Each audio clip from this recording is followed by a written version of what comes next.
Hello students, this is the 6th video lecture of class 10th chemistry chapter chemical reactions and equations. So इस video lecture में हम लोग start करेंगे types of chemical reactions के discussion. ठीक है, अब इसमें टाइप्स ऑफ केमिकल रिएक्शंस जो है, केमिकल रिएक्शंस को दो तरीके से डिवाइड कर सकते हैं. एक on the basis of release और प्रोडक्शन ऑफ हीट, एक वो, और दूसरा है on the basis of types of reaction जो कि हमको टेक्स्ट बुक में दिया है. ठीक है, तो एक था हीट के बेसिस पे, जैसे कि एक्सोथर्मिक है कि एंडोथर्मिक है, एक ये हो गया. ठीक है, और दूसरा होता है कि हम 5 डिफरेंट टाइप्स ऑफ रिएक्शन पढ़ेंगे. कॉम्बिनेशन रिएक्शन, डीकम्पोजिशन रिएक्शन, ठीक है, displacement, double displacement, oxidation and reduction reaction, ऐसे 5 रिएक्शंस पढ़ेंगे. तो ये रिएक्शंस का जो क्लासिफिकेशन है that is different from the type of reaction, that is exothermic है कि एंडोथर्मिक है. ठीक है, तो इस वीडियो लेक्चर में मैं पहला टाइप ऑफ रिएक्शन डिस्कस करूंगी जिसका नाम है combination reaction.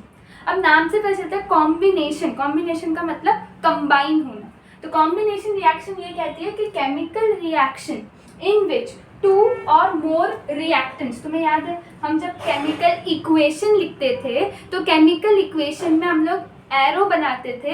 Left hand side पे रिएक्टेंट्स होते थे, राइट हैंड साइड पे प्रोडक्ट्स होते थे. तो जब 2 या 2 से ज़्यादा रिएक्टेंट्स, 2 या 2 से ज़्यादा रिएक्टेंट्स कंबाइन होके रिएक्ट होके एक सिंगल प्रोडक्ट बनाते हैं. ठीक है, एक सिंगल प्रोडक्ट बनाते हैं, ऐसी रिएक्शन को बोलते हैं कॉम्बिनेशन रिएक्शन. ऐसी केमिकल रिएक्शन जिसमें 2 या 2 से ज़्यादा रिएक्टेंट्स जब कंबाइन करेंगे, जब एक दूसरे के साथ रिएक्ट करेंगे और एक सिंगल प्रोडक्ट बनाएंगे, ऐसी रिएक्शन को बोलते हैं कॉम्बिनेशन रिएक्शन. तो ये रिएक्शन तुमने कहीं पे देखी हुई है, हमने पहली एक्टिविटी में भी डिस्कस किया है. फर्स्ट एक्टिविटी इस चैप्टर की burning of magnesium ribbon.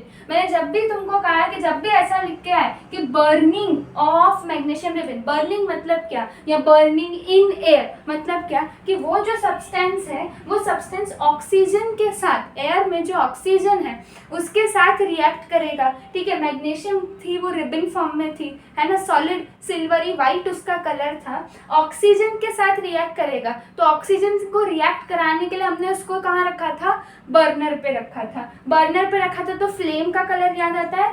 Flame का कलर क्या था, white dazzling flame, white dazzling flame, है ना. वो फ्लेम का कलर जैसे दिवाली में जब चिंगारी जलाते हैं तो उसमें कैसा वो ब्राइट फ्लेम आता है, सेम फ्लेम ऐसा आएगा, वाइट डेजलिंग फ्लेम देगा. साथ ही तुम्हें क्या मिलेगा, मैग्नीशियम रिबन जो है वाइट पाउडर के फॉर्म में कन्वर्ट हो जाएगा, ऐश के फॉर्म में कन्वर्ट हो जाएगा और वो बना देगा मैग्नीशियम ऑक्साइड. तुम देखो यहाँ पे रिएक्टेंट 2 है, प्रोडक्ट 1 है, इसलिए कौन सा रिएक्शन हो गया, कॉम्बिनेशन रिएक्शन का एग्जाम्पल. दूसरा एग्जाम्पल है फॉर्मेशन ऑफ वाटर बनाना. जैसे कि हाइड्रोजन गैस जब ऑक्सीजन गैस के साथ रिएक्ट करेगी तो वो क्या बना देगा, वाटर का स्टेट क्या है, लिक्विड स्टेट है कि नहीं. तो यहाँ पे क्या हुआ, 2 रिएक्टेंट थे, उन्होंने रिएक्ट किया, कंबाइन किया, एक सिंगल प्रोडक्ट बनाया, इसलिए ये भी किसका एग्जांपल है, कॉम्बिनेशन रिएक्शन का. नेक्स्ट क्या आता है, बर्निंग ऑफ कोल. फिर से ध्यान दो, कोल पूछा है, आधे से ज़्यादा कोल जो है वो कार्बन से बना हुआ है. अगर तुम्हें याद हो, तुमने कोल के बचपन में टाइप्स पढ़े होंगे, है कि नहीं. तो उसमें एक था एंथ्रासाइट, अगर तुम्हें याद हो. एंथ्रासाइट जो था वो 95% कोल कार्बन से बना हुआ है. ठीक है, तो कोल का जो मेजर कंपोजिशन है, वो है कार्बन. इसलिए जब बोला बर्निंग ऑफ कोल का रिएक्शन लिखो तो बोला कि अच्छा, कार्बन जो है वो एयर में जो ऑक्सीजन है, कार्बन कैसा है, सॉलिड फॉर्म में. ठीक है, कोल जो है उसी को हम कैसे रिप्रेजेंट कर रहे हैं, केमिकली कार्बन के फॉर्म में. ठीक, कार्बन जो हो गया वो सॉलिड हो गया, एयर में जो ऑक्सीजन है वो गैस हो गई. तो ये जो ऑक्सीजन जब कार्बन के साथ रिएक्ट करेगा, ठीक है, कैसे रिएक्ट करेगा, ऑन हीटिंग. जैसे मैग्नीशियम को ऑक्सीजन के साथ रिएक्ट करना था तो हमने मैग्नीशियम को कहाँ पे रखा, बर्नर पे. सिमिलरली जब हम चाहते हैं कोल ऑक्सीजन के साथ रिएक्ट करे तो हम उसको कहाँ पे रखेंगे, ऑब्वियसली फ्लेम पे, बर्नर पे रखेंगे. ठीक है, तो ये जो कार्बन है ये किसके साथ रिएक्ट करेगा, ऑक्सीजन के साथ रिएक्ट करके क्या बना देगा, कार्बन डाइऑक्साइड. यहाँ पे भी तुम देखोगे तो यहाँ पे 2 रिएक्टेंट है, कंबाइन होते हैं, सिंगल प्रोडक्ट बनता है, इसलिए ये भी किसका एग्जाम्पल हो गया, कॉम्बिनेशन रिएक्शन का. ठीक, दूसरा एग्जाम्पल जो है वो है वाइट वॉशिंग ऑफ वॉल्स। अब exactly white washing of walls में ये रिएक्शन यूज नहीं होता, लेकिन अगर तुमने देखा हो दीवारों पे पेंट लगाने से पहले वाइट कलर लगता है, ठीक है, वाइट वॉशिंग होता है वॉल्स का।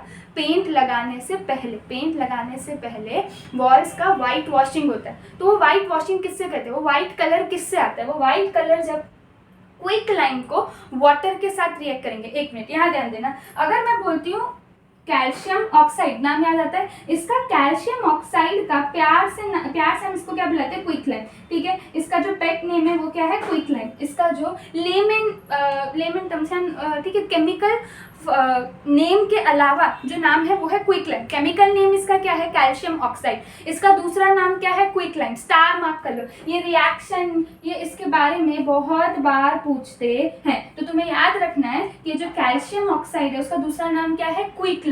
ये जब क्विक लाइम को पानी में डालते हैं तो ये क्या बनाता है, कैल्शियम हाइड्रोक्साइड। अब अगर तुमने देखा हो कोई कंस्ट्रक्शन साइट के आसपास, ठीक है, जैसे मुझे याद है बचपन में जब हम खेलते थे तो वो मजदूर लोग जो होते हैं वो बोलते हैं कि ये जो तगारा है, ठीक है, बड़ा सा एक यूटेंसिल है, इससे दूर रहना।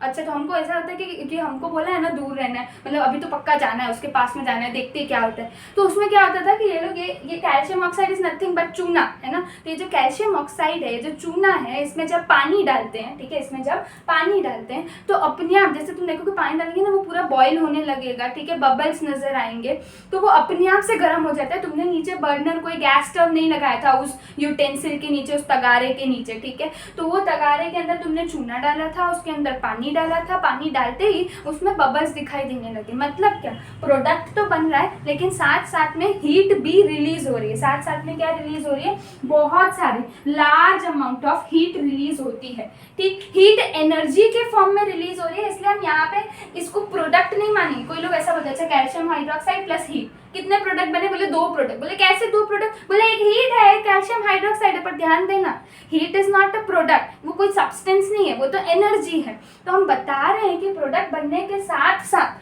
बहुत सारी हीट एनर्जी रिलीज हो रही है, ठीक है। तो वो बबल्स के फॉर्म में हमको दिखता है, पूरा वो जो तगारा यूटेंसिल्स है, जो अंदर का कंटेंट वो पूरा गर्म हो जाता है। इसलिए वो मजदूर है ना, वो मना करता है कि उसके पास में मत आओ, तुमको गर्म लग जाएगा, ठीक है।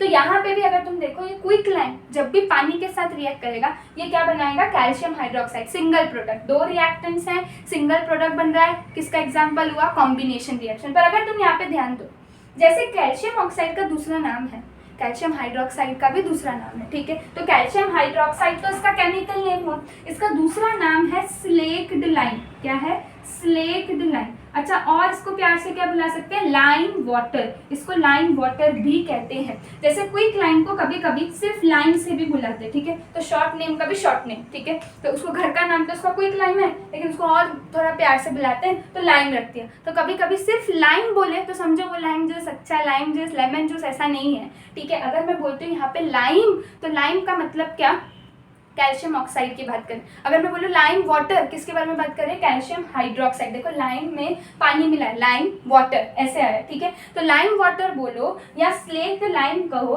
ठीक है, इसका मतलब क्या है, कैल्शियम हाइड्रोक्साइड। क्योंकि 2 रिएक्टेंट कंबाइन होकर सिंगल प्रोडक्ट बना रहे हैं। 2 या 2 से ज़्यादा रिएक्टेंट जब कंबाइन करेंगे, जब रिएक्ट करेंगे और सिंगल प्रोडक्ट बनाएंगे, ऐसे रिएक्शन को क्या बोलते हैं, कॉम्बिनेशन रिएक्शन, ठीक है। अब देखो व्हाइट वॉशिंग मैंने तुमको बोला था, ठीक है, कि पेंट लगाने से पहले व्हाइट कलर लगाते हैं। तो वो व्हाइट कलर कहाँ से आता है, इससे आता है, ठीक है। तो ये लोग क्या करते हैं, पहले चूना है जो कैल्शियम ऑक्साइड है उसमें पानी मिला देते हैं। पानी मिलाने के बाद जो कैल्शियम हाइड्रोक्साइड बनता है, उस कैल्शियम हाइड्रोक्साइड को वॉल्स पे लगाते हैं, ठीक।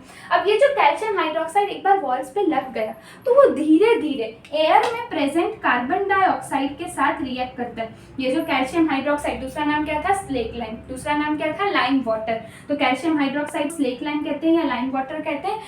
ये जो है ये दीवार पे लग चुका है, तुम दीवार पे क्या लगाने वाले हो, कैल्शियम हाइड्रोक्साइड। कैसे बनाया था कैल्शियम हाइड्रोक्साइड, कैल्शियम ऑक्साइड को पानी में मिलाया था, कैल्शियम हाइड्रोक्साइड बन गया। अब ये जो कैल्शियम हाइड्रोक्साइड है, दीवार पे लगने के बाद आसपास में जो हवा है उसमें जो कार्बन डाइऑक्साइड है, ठीक है, आसपास में जो हवा है उसमें जो कार्बन डाइऑक्साइड है, वो कार्बन डाइऑक्साइड किसके साथ रिएक्ट करेगी, कैल्शियम हाइड्रोक्साइड के साथ। ये कैल्शियम हाइड्रोक्साइड के साथ रिएक्ट करके क्या बनाएगा, calcium carbonate plus water.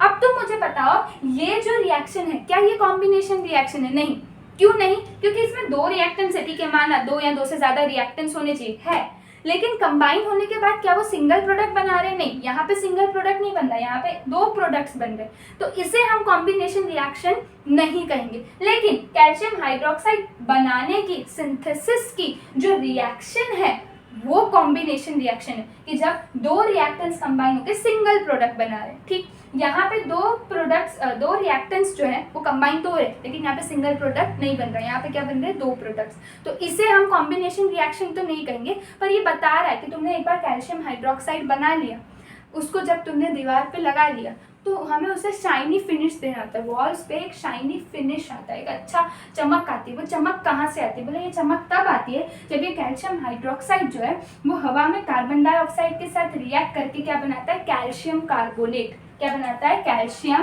Carbonate. अब नाम तो मैंने तुम लोग को बता दिया, कार्बोनेट, कैल्शियम, ये सब मैंने कैसे केमिकल फॉर्मूला बनता है, कैसे बताया, ये सब फर्स्ट लेक्चर में बताया था, ठीक है, कि केमिकल फॉर्मूला कैसे लिखना है, क्या उसका नाम बनेगा, तो उसके लिए तुमको एलिमेंट्स याद होने चाहिए। तो वो फर्स्ट वीडियो लेक्चर्स अटेंड करो अगर जिसने नहीं किए हैं। तो ये जो कैल्शियम कार्बोनेट है, ये कैल्शियम कार्बोनेट का भी दूसरा नाम है। वो बोलेगा कि भाई कैल्शियम हाइड्रोक्साइड का दूसरा नाम है, कैल्शियम ऑक्साइड का दूसरा नाम है, तो मेरा क्यों नहीं होना चाहिए? तो बोले कैल्शियम कार्बोनेट का क्या नाम रखे? तो बोले इसको हम लाइमस्टोन बोलते हैं। पढ़ा होगा एसएस में, जब वो स्टोन वाला चैप्टर आया होगा 5th 6th में, तो लाइमस्टोन के बारे में भी पढ़ाते हैं, ठीक है। तो कैल्शियम कार्बोनेट का दूसरा नाम क्या है? लाइमस्टोन। अच्छा, मार्बल, ठीक है, ताजमहल जो है मार्बल से बना हुआ है, तो ये जो मार्बल है, मार्बल का भी जो कंपोजिशन है वो क्या है? Calcium carbonate. मार्बल का भी कंपोजिशन क्या है? Calcium carbonate. तो कल को किसी ने बोला कि चलो भाई मार्बल का तुम लोग केमिकल फॉर्मूला लिखो, तो मार्बल का केमिकल फॉर्मूला क्या लिखेंगे? CaCO3। लाइमस्टोन का केमिकल फॉर्मूला क्या लिखेंगे? CaCO3। कैल्शियम कार्बोनेट का केमिकल फॉर्मूला क्या लिखेंगे? CaCO3। समझ आया? तो CaCO3 का मतलब है कैल्शियम कार्बोनेट, उसका मतलब है लाइमस्टोन, उसका मतलब मार्बल भी है, मतलब मार्बल का जो कंपोजिशन है वो भी क्या है? CaCO3। तो मैं ये बता रही थी कि वाइट वॉशिंग में जब तुमने कैल्शियम हाइड्रोक्साइड को लगाया था तो वो हवा में बैठे कार्बन डाइऑक्साइड के साथ रिएक्ट करके क्या बनाता है? Calcium carbonate. ये कैल्शियम कार्बोनेट ही तो है जो तुम्हारे वॉल्स को क्या देता है? शाइनी फिनिश देता है, ठीक है। ये शाइनी फिनिश आने में या ये थिन लेयर बनने में, वॉल्स पे थिन लेयर बनेगी ना, ये कैल्शियम हाइड्रोक्साइड कार्बन डाइऑक्साइड के साथ रिएक्ट करके कैल्शियम कार्बोनेट की थिन लेयर बनाया, साथ ही वाटर। अब ये वाटर तो इवेपोरेट हो जाएगा, ठीक है, आसपास की गर्मी से वाटर जो है वो इवेपोरेट हो जाएगा, जो रहेगा दीवार पे वो क्या रहेगा? कैल्शियम कार्बोनेट, जो वॉल्स को क्या दे रहा है? शाइनी फिनिश दे रहा है। ये प्रोसेस को कितना टाइम लगता है कि कैल्शियम हाइड्रोक्साइड जो धीरे धीरे कार्बन डाइऑक्साइड के साथ रिएक्ट कर रहा है और वो कैल्शियम कार्बोनेट बना रहा है, इस प्रोसेस को कितना टाइम लगता है? तो बोला 2 to 3 डेज लगते हैं। कितना लगता है? 2 to 3 डेज लगते हैं कि ये जो कैल्शियम हाइड्रोक्साइड है वो अच्छे से कार्बन डाइऑक्साइड के साथ रिएक्ट करके वो क्या बना दे? Calcium carbonate. तो ये तो हो गए कॉम्बिनेशन रिएक्शन के एग्जाम्पल्स। ये कॉम्बिनेशन रिएक्शन का एग्जाम्पल नहीं था, ये तो वाइट वॉशिंग के बारे में बताना शुरू किया तो बोला चलो ये भी बता दें, ठीक। अब हम बात करते हैं एक्सोथर्मिक रिएक्शन। तुम देखो यहाँ पे आधे से ज़्यादा जो रिएक्शंस है उसमें क्या हो रहा है? प्रोडक्ट के साथ साथ बहुत सारी हीट रिलीज होती है, ठीक है। ऐसी रिएक्शन, ऐसे केमिकल रिएक्शन जिसमें heat is released during the formation of product. जब प्रोडक्ट बनता है तो प्रोडक्ट बनने के साथ साथ देखो ये जो चूना था इसमें पानी डाला था तो वो यूटेंसिल भी गर्म हो गया था, है ना। तो उसमें क्या हो रहा है? प्रोडक्ट बनने के साथ साथ बहुत सारी हीट रिलीज हो रही, तुमने बाहर से हीट दी नहीं थी, हीट अपने आप रिलीज हो रही है। ऐसे रिएक्शन को बोलते हैं एक्सो। एक्सो मतलब एग्जिट, थर्मिक मतलब टेम्परेचर से आया हीट, ठीक है, थर्मिक मतलब हीट। तो हीट का एग्जिट हो रहा है, हीट का रिलीज हो रहा है प्रोडक्ट के साथ, इसलिए ये रिएक्शन कॉम्बिनेशन रिएक्शन का तो एग्जाम्पल है ही है, साथ में किसका एग्जाम्पल है? Exothermic reaction. तुम्हें ऐसे एक्टिविटी याद आती है जिसमें हीट रिलीज हो रही थी, जिसमें जो कंटेंट था, तो अगर तुमको याद तो कंटेनर जो था, जैसे अगर तुम्हें याद तो कॉनिकल फ्लास्क हमने लिया था एक्टिविटी 1.2 जब हम डिस्कस करते जिसमें जिंक ग्रैन्युअल्स लिए है कि ये जो जिंक ग्रैन्युअल्स थे उसमें जब हम डाइल्यूट सल्फ्यूरिक एसिड H2SO4 डालते हैं तो वो जिंक सल्फेट बनाता है, साथ में हाइड्रोजन गैस रिलीज होती है, ठीक है। ये तो हो ही रहा है, लेकिन जिस कंटेनर में ये रिएक्शन होती है वो कंटेनर भी गर्म हो जाता है। मतलब क्या कि प्रोडक्ट्स तो बन रहे हैं लेकिन प्रोडक्ट्स के बनने के साथ साथ क्या रिलीज हो रही है? हीट रिलीज रिलीज हो रही है, मतलब ये किसका एग्जाम्पल हो गया, एक्सोथर्मिक रिएक्शन का एग्जाम्पल हो गया।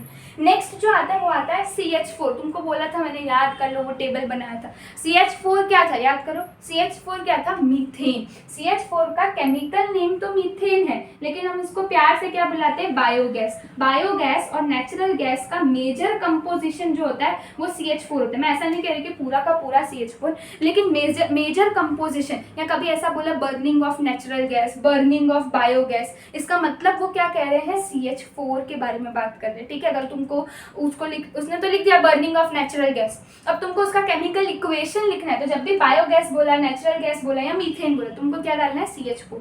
ये CH4 क्योंकि मैंने बोला बर्निंग है, बर्निंग मतलब ऑक्सीजन। कोई भी फ्यूल जब ऑक्सीजन के प्रेजेंस में बर्न होता है तो वो क्या बनाता है, कार्बन डाइऑक्साइड और वाटर। ठीक है, तो कार्बन डाइऑक्साइड और वाटर तो बन ही रहा है, ठीक है, प्रोडक्ट्स तो बन रहे हैं, लेकिन साथ ही साथ क्या रिलीज हो रही है, हीट रिलीज हो रही है। इसलिए ये रिएक्शन भी क्या है, एक्सोथर्मिक, के प्रोडक्ट बनाने के साथ साथ बहुत सारी हीट रिलीज हो रही है, इसलिए इसको क्या बोलेंगे, एक्सोथर्मिक रिएक्शन। ठीक है, एक्सोथर्मिक रिएक्शन और उसके क्या एग्जाम्पल्स है, तो जैसे डीकम्पोजिशन ऑफ वेजिटेबल मैटर। तुमने वेजिटेबल मैटर देखा होगा, ठीक है, वेजिटेबल मैटर यानी कोई भी ऑर्गेनिक वेस्ट जो है वो हम कलेक्ट करते थे, गड्ढा बनाते थे, पिट बनाते थे, उसमें ये सारा ऑर्गेनिक वेस्ट है वो कलेक्ट करते थे, गड्ढे को ढक देते थे। 3-4 हफ्तों के बाद जब हम वो गड्ढा खोलते थे तो वो जो वेजिटेबल मैटर या जो ऑर्गेनिक वेस्ट है वो किस में कन्वर्ट हो गया, मैन्योर। ये डीकम्पोजिशन रिएक्शन तुमने क्लास 9th में भी पढ़ा था, उसमें तुमने ग्रीन मैन्योर के बारे में भी पढ़ा था, है कि नहीं। तो ये सारी चीज़ें तो तुमने पढ़ी हुई है। तो ये जो डीकम्पोजिशन रिएक्शन होता है उसमें भी क्या होता है कि जब तुम वो गड्ढा खोलोगे उसके अंदर थोड़ा सा हल्का सा हाथ भी डालोगे तो तुमको गर्माश ऐसे फील होगी, हीट फील होगी। मतलब क्या कि मैन्योर के साथ साथ क्या रिलीज होती है, हीट रिलीज हो रही है। मतलब क्या कि ये रिएक्शन में vegetable matter is converted into manure, reaction तो हो रही है लेकिन रिएक्शन में जो प्रोडक्ट बन रहा है वो प्रोडक्ट के साथ साथ क्या रिलीज हो रही है, हीट। इसलिए ऐसी रिएक्शन को हम क्या बोलते हैं, एक्सोथर्मिक रिएक्शन। अच्छा, इसके अलावा हमारा एक लाइफ प्रोसेस, ठीक है, क्लास में, बायोलॉजी की क्लास में, ठीक है, क्लास 10th में लाइफ प्रोसेसेस आएगा। ठीक है, तो लाइफ प्रोसेसेस में एक लाइफ प्रोसेस है रेस्पिरेशन। रेस्पिरेशन तुमने सुना होगा पहले भी। Respiration is different from breathing. Breathing क्या है, सिंपली ऑक्सीजन लेना, कार्बन डाइऑक्साइड छोड़ना, ये ब्रीदिंग। लेकिन अगर मैं बोलती हूँ रेस्पिरेशन, रेस्पिरेशन एक पूरा प्रोसेस है कि चलो तुमने ब्रीदिंग से ऑक्सीजन ले तो लिया, वो प्रोसेस से ऑक्सीजन बॉडी के अंदर तो आया, लेकिन लंग्स से वो उसके बाद क्या, ऑक्सीजन का बॉडी में एक बार अंदर आना, उसके बाद ऑक्सीजन का क्या होता है, ब्रीदिंग में तो क्या था, ऑक्सीजन लेना, कार्बन डाइऑक्साइड देना। लेकिन रेस्पिरेशन में जो तुमने ऑक्सीजन लिया वो ऑक्सीजन ब्लड में डिजॉल्व होता है। फिर तुमने ऑक्सीजन नाक से लिया था, विंड पाइप से लंग्स में पहुंचा, लंग्स में पहुंचने के बाद वो कहाँ जाता है, ब्लड वेसल्स में। तो ब्लड वेसल्स में क्योंकि ऑक्सीजन डिजॉल्व होता है इसलिए वो कैसा हो गया, एक्वस स्टेट। क्योंकि ऑक्सीजन का ओरिजिनल स्टेट क्या था, गैसियस स्टेट, लेकिन अभी ऑक्सीजन क्या है, घुला हुआ है, डिजॉल्व है ब्लड वेसल्स में जो चीज़ें हैं उसमें। ठीक है, तो अगर हम बात करें इसकी, ये जो ऑक्सीजन है ये ऑक्सीजन क्या करेगा, ऑक्सीजन जो है वो ग्लूकोज के साथ रिएक्ट करेगा। ऑक्सीजन जब ग्लूकोज के साथ रिएक्ट करेगा तो वो क्या बनाएगा, कार्बन डाइऑक्साइड और वाटर। वो क्या बनाएगा, कार्बन डाइऑक्साइड और वाटर।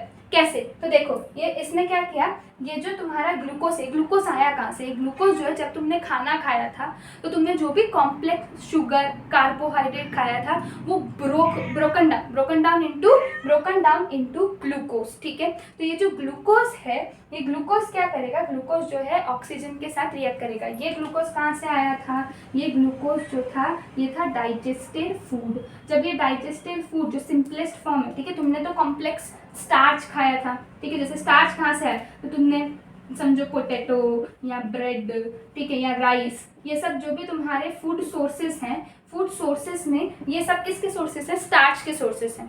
अब ये स्टार्च क्या होगा, ब्रेक डाउन होगा। ये स्टार्च जो है ब्रेक डाउन होके क्या बनाएगा, वो बना देगा ग्लूकोज। ठीक है, ये ग्लूकोज कहाँ पे होगा, तुम्हारे ब्लड वेसल में होगा। ठीक है, क्योंकि एब्जॉर्ब हो गया स्मॉल इंटेस्टाइन से। तो ये जो ब्रेक डाउन होते होते सिंपलेस्ट फॉर्म क्या है, ग्लूकोज। ये जो फूड है ये फूड किसके साथ रिएक्ट करेगा, ऑक्सीजन के साथ, ताकि हमें क्या मिले, एनर्जी मिले। तो वो एनर्जी कहाँ से आ गई कि उसने ग्लूकोज जो है उसने ऑक्सीजन के साथ रिएक्ट किया, उसने कार्बन डाइऑक्साइड तो बनाया, वाटर तो बनाया, साथ में बहुत सारी क्या रिलीज कर रहा है, एनर्जी। बहुत सारी क्या रिलीज कर रहा है, एनर्जी। तो इस ऐसी रिएक्शन को क्या बोलते हैं, ऐसी रिएक्शन को क्या बोलते हैं, एक्सोथर्मिक। इसलिए तुमने देखा होगा खाना खाने के बाद तुम्हें थोड़ी सी गर्मी फील होती है, वो पार्टली इससे रिस्पॉन्सिबल है, ठीक है, कि जब ग्लूकोज जो है वो ऑक्सीजन के साथ रिएक्ट करता है। ग्लूकोज कहाँ से आया था, डाइजेस्टिव फूड से। ऑक्सीजन कहाँ से आया था, ब्रीदिंग से। यही ऑक्सीजन जब ग्लूकोज को ब्रेक डाउन कर रहा है, ये प्रोसेस को क्या बोलते हैं, रेस्पिरेशन। रेस्पिरेशन क्या, ब्रीदिंग से जो तुमने ऑक्सीजन लिया था वो ऑक्सीजन, ठीक है, वो ऑक्सीजन को तुम यूज कर रहे हो फर्दर ब्रेक डाउन करने के लिए into carbon dioxide and water. और ये कार्बन डाइऑक्साइड तुम क्या करते हो, ब्रीद आउट, है ना। वाटर जो है वो यूज हो जाता है, उसके साथ साथ क्या रिलीज होती है, एनर्जी। इसलिए रेस्पिरेशन क्या है, एक्सोथर्मिक रिएक्शन, ठीक है, एक्सोथर्मिक रिएक्शन है। इसलिए स्टार मार्क करो, स्टार मार्क करो। क्यों स्टार मार्क करें, पूछा जाता है why respiration is an exothermic reaction. तो तुम्हें पहले ये रिएक्शन लिखने की, फिर तुम्हें पहले बोलने का कि we need energy to stay alive, correct, we need energy to stay alive. तो अभी ये एनर्जी कहाँ से आती है, this energy is derive from the food we eat. Food sources such as potato, bread, rice contains carbohydrates. During digestion, these carbohydrates are broken down into glucose. This glucose reacts with the inhaled oxygen, and this oxygen further breaks down glucose into carbon dioxide and water. ठीक है, तो ऐसे करके तुम लोगों को पूरा answer frame करना और एक्सप्लेन करना है कि along with the formation of carbon dioxide and water, energy is released and therefore respiration is considered as exothermic reaction. तो इस वीडियो लेक्चर में हमने एक्सोथर्मिक रिएक्शन और कॉम्बिनेशन रिएक्शन देखा क्या है, काफ़ी सारे एग्जाम्पल्स देखे, और ये एग्जाम्पल्स तुम्हें याद होने चाहिए। तुमको क्या बोलेंगे, बर्निंग ऑफ कोल, उसका रिएक्शन लिखो, तो तुम्हें दिमाग में आ चाहिए, अच्छा कोल मतलब कि कार्बन है, कार्बन जो है बर्निंग है मतलब ऑक्सीजन के साथ रिएक्ट कर रहा है, तो कार्बन जब ऑक्सीजन के साथ रिएक्ट करेगा कार्बन डाइऑक्साइड बनेगा। ये रिएक्शन याद रखना है, ठीक है। तो कॉम्बिनेशन रिएक्शन में एक तो मैग्नीशियम वाला याद रखेंगे, बर्निंग ऑफ कोल याद रख सकते हो, फॉर्मेशन ऑफ वाटर याद रख सकते हो, और वाइट वॉशिंग ऑफ वॉल्स नहीं लिखना है तुमको, तो सिर्फ ये लिखना है कि जब कैल्शियम ऑक्साइड जो है, जिसका दूसरा नाम क्या है, क्विकलाइम, और क्या नाम है, लाइम। कैल्शियम हाइड्रोक्साइड का नाम क्या है, कैल्शियम हाइड्रोक्साइड का नाम है स्लेक्ड लाइम, और लाइम वाटर। तो तुम लोग क्या कर सकते हो, अपनी नोटबुक में एक समरी टेबल बना सकते हो, और समरी टेबल में क्या कर सकते हो, इन लोगों का दूसरा नाम लिख सकते हो। दूसरा नाम कैसे, तो टेबल कुछ इस तरह से बनाओगे कि एक साइड जो है उसका क्या लिख दोगे, केमिकल फॉर्मूला लिख दोगे। जैसे तुमने लिख दिया कैल्शियम ऑक्साइड, तो उसके सामने उसके क्या क्या नाम हो सकते हैं, तो एक तो उसका नाम हो जाएगा कैल्शियम ऑक्साइड, ओके। दूसरा उसका क्या नाम हो सकता है, तो कैल्शियम ऑक्साइड के अलावा इसका नाम हो सकता है लाइम, सिंपली लाइम, या तो क्या हो जाएगा क्विक लाइम, ठीक है, या तो क्या हो जाएगा क्विक लाइम। इसके अलावा नेक्स्ट क्या आता है, कैल्शियम हाइड्रोक्साइड। तो कैल्शियम हाइड्रोक्साइड का एक तो इसका केमिकल नेम कैल्शियम हाइड्रोक्साइड। अच्छा, इसका दूसरा नाम क्या हो सकता है, इसका दूसरा नाम तुम क्या लिखोगे, लिखोगे स्लेक्ड लाइम, ठीक है। स्लेक्ड लाइम के अलावा तुम क्या लिख सकते हो, लाइम वाटर, क्या लिख सकते हो, लाइम वाटर, ठीक है। नेक्स्ट क्या आता है, नेक्स्ट आता है CaCO3। CaCO3 का नाम क्या था, CaCO3 का नाम है कैल्शियम कार्बोनेट। क्या नाम है, कैल्शियम कार्बोनेट, ठीक है। इसको दूसरा क्या बोल सकते हैं, दूसरा बोल सकते हैं लाइमस्टोन। और मार्बल का भी केमिकल फॉर्मूला क्या है, मार्बल का भी केमिकल फॉर्मूला है कैल्शियम कार्बोनेट। अच्छा, उसके अलावा आज हमने देखा CH4, जो कि मैंने पहले भी बताया पर तुम्हें याद होना चाहिए। CH4 को केमिकल नेम तो क्या है, मीथेन, ठीक है, केमिकल नेम क्या है, मीथेन। लेकिन इसको और क्या बोल सकते हैं, इसको बोल सकते हैं नेचुरल गैस। नेचुरल गैस और बायोगैस का मेजर जो कंपोजिशन है वो है मीथेन, ठीक है। तो इस वीडियो लेक्चर में हमने डिस्कस किया कॉम्बिनेशन रिएक्शन, एक्सोथर्मिक रिएक्शन और उसके एग्जांपल्स। अगले वीडियो लेक्चर में हम क्या डिस्कस करेंगे, decomposition reaction, second type of chemical reaction.